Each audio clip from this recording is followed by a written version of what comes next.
இப்போ வீட்டில் வந்து டெய்லியும் ஏதாவது ஒரு ஸ்லோகம் வந்து கண்டிப்பாக போடணும். விஷ்ணு சஹஸ்ரநாமமாக இருக்கட்டும், லலிதா சஹஸ்ரநாமமாக இருக்கட்டும், இது ஏதாவது ஒன்று டெய்லியும் வீட்டில் போட்டால் ரொம்ப நல்லது நடக்கும் அப்படின்னு சொல்கிறாங்க. தொடர்ந்து வீட்டில் போட்டால் கண்டிப்பாக நினச்சது வந்து நடக்கும் அப்படின்னு சொல்கிறாங்களே சார். அது வந்து அவ்வளோ கரெக்டான கருத்து இல்லைம்மா. அதாவது வந்து அது முழுக்க முழுக்க ஒதுக்கவும் முடியாது. நீங்கள் சொல்கிறது வந்து ஒரு கந்தஷ்டி கவசத்தையோ, ஒரு சண்முக கவசத்தையோ, ஒரு கந்தர் அனுபூதியோ, ஒரு திருப்புகழையோ, இல்லை ஒரு திருவாசகத்தையோ, இல்லை ஒரு சிவபுராணத்தையோ, இன்றைக்கி ஏதாவது மருந்து சாப்பிட்டா உடனே கேட்டுடணும், ஏதாவது ஒரு பரிகாரம் பண்ணால் உடனே நடந்துடணும். அந்த மாதிரி ஒரு கண்டிஷனில் இருக்கும்போது இந்த இதை மட்டும் போடுறதுனாலாம் முழு பலன் கிடைச்சிடும்லாம் சொல்ல முடியாது.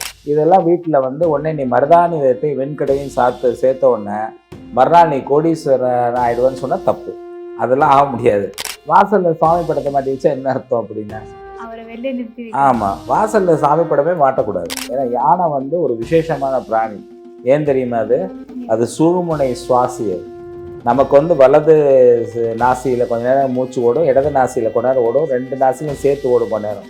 ருத்ராட்சம் இன்னைக்கு வர ருத்ராட்சம் விலை கம்மி தான், நேபாளில் அதிகமாக கிடைக்கிறது. ருத்ராட்சம் இன்னைக்கு வந்து வர்றதில் வந்து அது ரொம்ப விலை கம்மி. அதுலேயும் இன்னைக்கு நிறைய டூப்ளிகேட் தான் வருது. ருத்ராட்சத்துக்கும் ஸ்படிகத்துக்கும் மந்திரங்களை ஈர்க்கக்கூடிய தன்மை இருக்குது. ஆனால் அந்த ருத்ராட்சத்தை நல்ல சிவாச்சாரியர்கள் யார்ட்டையாவது ஓதுவார்கள்ட்ட கொடுத்து அவங்க நிறையா வந்து பதிகங்கள் படிச்சுட்டு சிவமந்திரங்களை சொல்லிட்டு நல்ல ஆட்களில் கையில் வாங்கி அனுப்பிச்சோன்னா அதுக்கு ஒரு தனி பவர் இருக்கும்.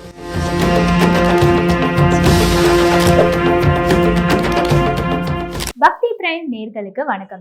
இன்னைக்கு நம்ம கூட யார் இருக்கா அப்படின்னு பார்த்தீங்கன்னா, ஜோதிடர் பூஷன்ஜி பழனியப்பன் அவர்கள் தான் இருக்காங்க. அவங்க கிட்ட நிறைய சந்தேகங்களை கேட்டு தெரிஞ்சுக்கலாம். முதல்ல அவங்கள வரவேற்றிடலாம். வணக்கம் ஐயா. வணக்கம்மா. மங்களசேஷா வித்மகே சண்டிகா பிரியா இதுமிகே தன்னோ சம்ஹார பைரவ பிரச்சோதயாத்துவம் சண்டீஸ்வரி வித்மகே மகாதேவி சுதிமிகே தன்னோ சண்டி பிரச்சோதயா. திருச்சிற்றம்பலம். சொல்லுங்கம்மா. வணக்கம் சார். ரொம்ப மங்களகரமா இருக்கு அந்த ஸ்லோகம் கேட்கும் போதே. நவகிரகங்கள் வந்து இப்ப ஏதாவது ஒரு சில பேருக்கு வந்து சனீஸ்வரன் கனவுல வருவாரு, அதே மாதிரி ராகு பகவான் கனவுல வருவாரு. இந்த மாதிரி நவகிரகங்கள் யாராவது கனவுல வந்தா அதுக்கு ஏதாவது ஒரு விசேஷ காரணம் இருக்குமா சார்? கண்டிப்பா. அதாவது வந்து நீங்க உண்மையா வந்து கடவுளை வழிபட தொடங்கிட்டீங்க ஆடு மனசுலேருந்துன்னா, உங்களுக்கு அந்த கடவுள் வந்து கனவுல வராருன்னா உங்களுக்கு அந்த காரியங்கள் பலிக்கும்னு அர்த்தம். சொல்ல போனால் உபாசகர்களை பார்த்தீங்கன்னா, ஒரு கணபதி உபாசனை பண்ணக்கூடியவர், அவருக்கு வந்து கணபதி உபாசனை பண்ணும்போதே கணபதியோட ஒரு வாகனம் வந்து யானை அப்படிங்கிற, அதாவது மூஞ்சூராக இருந்தாலும் அந்த யானையோட முகம் இருக்கிறதுனால உங்களுக்கு அந்த ஒரு எண்ணம் இருக்கும். ஏன்னா யானைங்கிறது ஒரு விசேஷமான பிராணி. அப்போ ஒரு கனவுல வந்து ஒரு கணபதியோட மூலமந்திரத்தை தினமும் ஜெபம் பண்ணிக்கிட்டு இருக்காரு அப்படின்னா அவருக்கு யானை கனவுல வரும். வந்துச்சுன்னா அந்த கணபதியோட சித்தி அவருக்கு கிடைச்சிருச்சுன்னு அர்த்தம். நீங்கள் வந்து ஒரு நல்ல ராஜராஜேஸ்வரி வணங்குறாங்க, இல்லை ஒரு அம்மனை வணங்குறாங்க, அப்போ வந்து சிங்கம் வந்து கனவுல வருதுன்னா அந்த அம்மனுடைய அருள் கிடைச்சதா அர்த்தம்.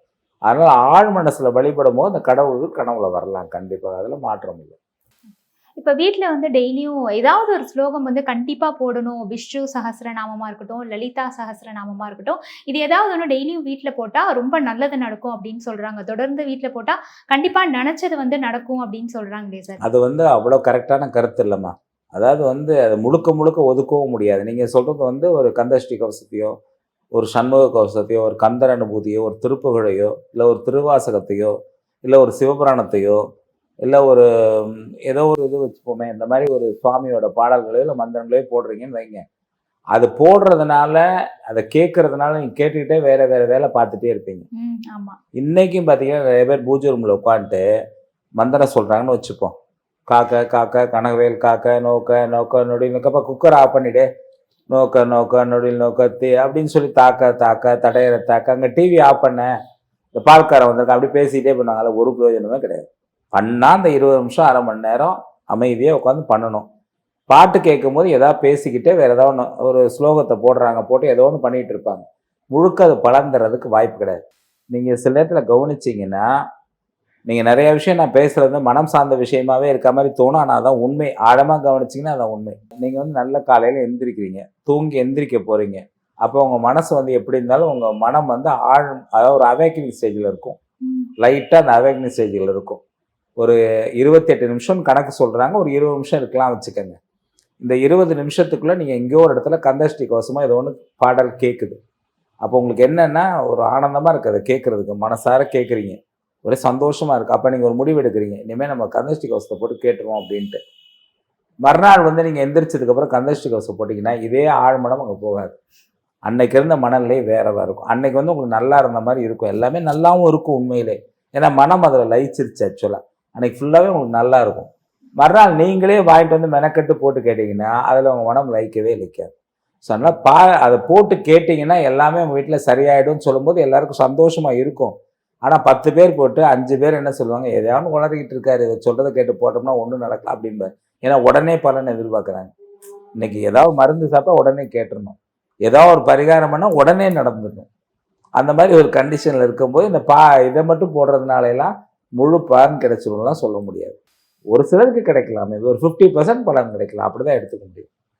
இப்போ விளக்கேற்றுறதுன்றது நிறைய வீடுகளில் கொஞ்சம் குறைஞ்சிட்டு வாரத்தில் ஒரு நாள் வெள்ளிக்கிழமை வந்து கரெக்டாக விளக்கேற்றுறாங்க. ஆனால் தினமும் வந்து அவங்களுடைய அந்த வேலை ப்ரெஷர்னால விளக்கேற்ற முடியறதில்ல. அதெல்லாம் சரியா சார்? வாரத்தில் ஒரு நாள் விளக்கேற்றி சாமி கும்பிட்டா கூட போதும் அப்படின்னு சொல்வீங்களா? கண்டிப்பாக போதும். மாற்றம்னா வீடை வந்து முதல்ல மனம் நல்லா இருக்கணும். மனம்னா நான் மனம் சொல்ல, அது வாசனை வீட்டில். அதனால தான் சாம்பிராணி புகை போட்டது ஊதுபத்தி இன்னைக்கு ஃபுல் கெமிக்கலில் வருது. அதுக்கு போல் பச்சைக்கருப்பூரம் இருக்குல்ல, இந்த பச்சைக்கருப்பூரத்தை லேசாக பொடி பண்ணிவிட்டு கொஞ்சோண்டு ஏலக்காயும் பொடி பண்ணிவிட்டு தண்ணியில் கலந்துடலாம். கலந்துட்டு அதை வந்து வீடு ஃபுல்லாக தொளிச்சு விட்டுறலாம். அதுவே நல்ல மனமாக இருக்கும். சாம்பிராணி புகை போடும்போது போடலாம். சாம்பிராணி போடும்போது கொஞ்சம் வெண்கடுகு சேர்த்து போடலாம், மருதாணி விதைகளை சேர்த்து போடலாம். இதெல்லாம் வீட்டில் வந்து உடனே நீ மருதாணி விதத்தை வெண்கடுகையும் சேர்த்த உடனே மறுநாள் நீ கோடீஸ்வரன் ஆயிடுவேன்னு சொன்னால் தப்பு. அதெல்லாம் ஆக முடியாது. நீங்கள் செய்யக்கூடிய வேலைகளில் உங்களை நல்ல வேலைகளாகவும் நல்ல ஒரு ஜெயிக்கக்கூடிய ஆற்றலும் சரியான வழிமுறைகளை போகிறதுக்கு அது உதவி செய்யும். நல்ல ஒரு பாசிட்டிவ் வைப்ரேஷனை ஏற்படுத்தும் ஆக்சுவலாக சொல்ல போகிறேன். அதுக்கு அது பண்ணலாம். வீடை வந்து மனமாக வச்சுக்கலாம். நான் என்ன சொல்கிறேன், நீங்கள் விளக்கேற்றுங்க, ஏற்றாமல் விடுங்க. ஆனால் ஏற்றலையும் வருத்தப்படாது. நிறைய பேர் இப்போ சொல்கிறது என்ன, என்னால் விளக்கு கூட ஏற்ற முடியல, சாமி கூட கும்பல் இப்படி புலம்புறாங்க. இதுதான் ப்ராப்ளமே ஆக்சுவலாக. ஏற்றுற அன்னைக்கு ஏற்றிடுங்க, சந்தோஷமாக ஏற்றி நல்லா சாமி கும்பிட்டுருங்க. முடியாத அன்னைக்கு விட்டுருங்க, பரவாயில்ல, ஒன்றும் தப்பு இல்லை. நின்று ஒரு 5 நிமிஷம் கும்பிட்டு போங்க. ஒரு நிமிடம் தியானம்னே ஒன்று இருக்குது. ஒரு நிமிஷம் அப்படி கண்ணை மூடி உட்காந்து ஒரு அமைதியாக எதையும் சிந்திக்காமல் முடிஞ்ச அளவுக்கு ஒரே ஒரு நிமிடம் ஏதோ ஒரு தெய்வம், குலதெய்வத்தையோ ஏதோ ஒரு தெய்வம் நினச்சி ஒரு நிமிஷம் பண்ணாவே அதுக்கு நல்ல பலன் இருக்கும். அப்பப்போ ஒரு நிமிஷம் நீங்கள் ஒரு நாளைக்கு 10 வாட்டி பண்ணிங்கன்னாவே எனர்ஜி லெவல் கூடிட்டு உடம்புல. அதே மாதிரி வீட்டு வாசல்ல, நம்மளுடைய வீட்டு வாசல் கதவுக்கு மேல நிறைய பேர் வந்து சாமி படங்கள் மாட்டி வைப்பாங்க. பொதுவா வந்து ரொம்ப கோபமா இருக்கக்கூடிய தெய்வங்கள் மாட்டி வைக்க கூடாது, பஞ்சமுக ஆஞ்சநேயர் அவரெல்லாம் வைக்க கூடாது, ரொம்ப வைப்ரேஷன் அதிகமாயிடும் அந்த மாதிரிலாம் சொல்றாங்களே, அதெல்லாம் உண்மையா இல்ல நமக்கு என்ன கடவுள்? நீங்க உங்க வீட்டு வாசல்ல வந்து யார் நிப்பா? ஒரு வீட்டு வாசல்ல வீடை பாதுகாக்கிறதுக்கு ஒரு காவல்காரன் நிக்க வைப்பீங்க. நீங்க காவல்காரன் குறையா சொல்ல, அவர் காவல் காக்கிறதுக்காக நிக்கிறார். நீங்கள் கடவுளுடைய படத்தை கொண்டு வாசலில் மாட்டி வச்சா என்ன அர்த்தம்? அவர் வீட்டு வாசல் நீங்கள் பூட்டிட்டு உள்ளே இருப்பீங்க, மெயின் கதவை பூட்டிட்டு தானே உள்ளே இருப்பீங்க, நைட்டு தூங்குவீங்க. வாசலில் சாமி படத்தை மாட்டி வச்சா என்ன அர்த்தம் அப்படின்னா? ஆமாம், வாசலில் சாமி படமே மாட்டக்கூடாது. நிறைய பேர் தெருக்கூத்து இருந்தால் உடனே எங்கள் விநாயகர் சிலையை ஒன்று வச்சு ஒரு கோயில் மாதிரி பண்ணிவிடுவாங்க. அது மழையிலையும் வெயிலையும் காயும். என்ன நீங்கள் அதில் என்ன பிரயோஜனம் இருக்குது? ஒரு பிரயோஜனம் இல்லை. அது என்ன நீங்கள் துன்பப்படுத்துகிற மாதிரி தான் அர்த்தம். அதனால் வாசலில் வந்து எந்த ஒரு கதவுலையும் சரி வெளியில் சரி சுவாமி படத்தை மாட்டுறது ரொம்ப ரொம்ப தப்பு. அது பண்ணவே கூடாது. சுவாமியை பூஜை ரூமில் வச்சுங்க, இல்லை மனசில் வச்சுக்கோங்க. வாசலில் வந்து இந்த என்கிரேவிங் பண்ணி போடுறது அதெல்லாம் பண்ணாங்க. என்கிரேவிங் பண்ணுங்கள், பூ பண்ணுங்கள், வேறு ஏதாவது மயில் பண்ணுங்கள், தப்பில் முயல் பண்ணுங்கள், யானையை பண்ணுங்கள், அது கூட தப்பே கிடையாது. அது தாராளமாக பண்ணலாம். எல்லாம் குதிரை பண்ணுங்கள். ஏன்னா யானை வந்து ஒரு விசேஷமான பிராணி. ஏன் தெரியுமா?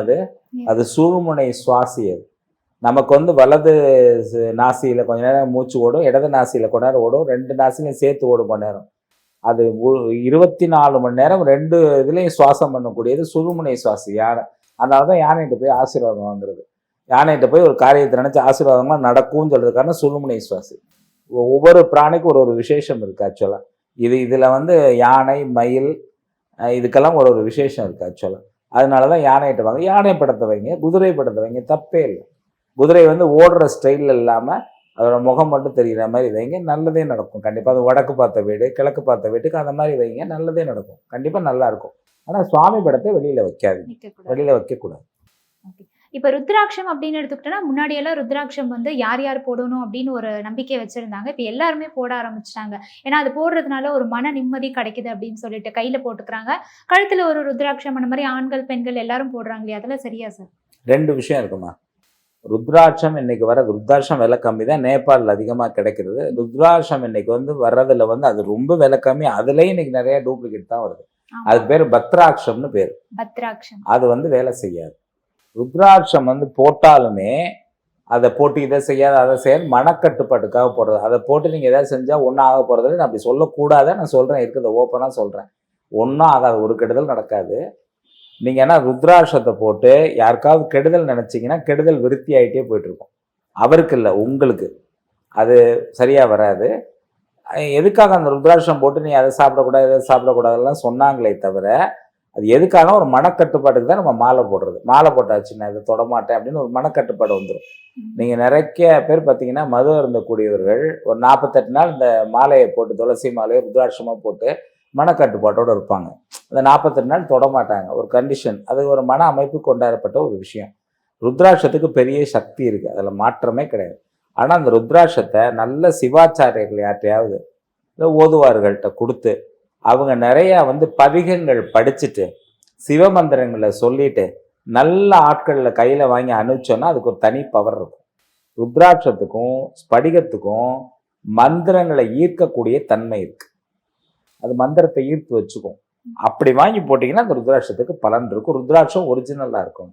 5 முகமோ இல்லை 6 முகம் போடுறீங்க, ஒரு முகம் போட்டாலும் சரி, நல்ல ஒரிஜினல் ருத்ராட்சமாக இருக்கும். அதை கரெக்டாக கண்டுபிடிச்சி சரியான நபர்கள்ட்ட வாங்கி அவங்கள ஜெபம் பண்ணி தர சொல்லி வாங்கி போட்டிங்கன்னா அதுக்கு பலன் இருக்கும்.